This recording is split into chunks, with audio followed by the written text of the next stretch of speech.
இன்றைக்கி வெந்தயக்கீரை எப்படி செய்கிறதுன்னு பார்க்கலாம். ஒரு கட்டு வாங்கிட்டு வந்து நல்லா க்ளீன் பண்ணி அலசி வச்சுருக்கேன். கொஞ்சம் கோரம் பருப்பு, கொஞ்சம் பாசி பருப்பு, அளவு தண்ணி சேர்த்துக்கணும். பூண்டு, பெருங்காயம், கட்டி பெருங்காயம், வெங்காயம், கூட தக்காளி, ஒரு பச்சை மிளகாய் போட்டுக்கிறேன். இப்போ வேக வச்சு எடுத்துன்னு வந்துடலாம். எண்ணெய் ஊற்றிக்கலாம். கடுகு போட்டுக்கலாம். கடுகு நல்லா பொரிஞ்சிடுச்சு. கொஞ்சம் வெங்காயம் ஆட் பண்ணிக்கலாம். ஆல்ரெடி நம்ம வெங்காயம் பருப்பு கூட போட்டு வேக வச்சுட்டாங்க. வதங்கிடுச்சு. கீரையை ஆட் பண்ணிக்கலாம்.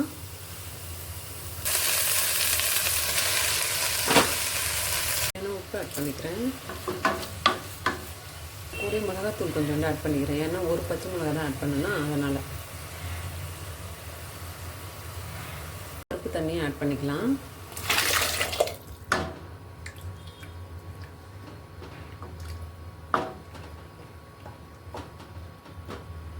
ஒரு 5 மினிட்ஸ் கொதிக்க விடலாம்.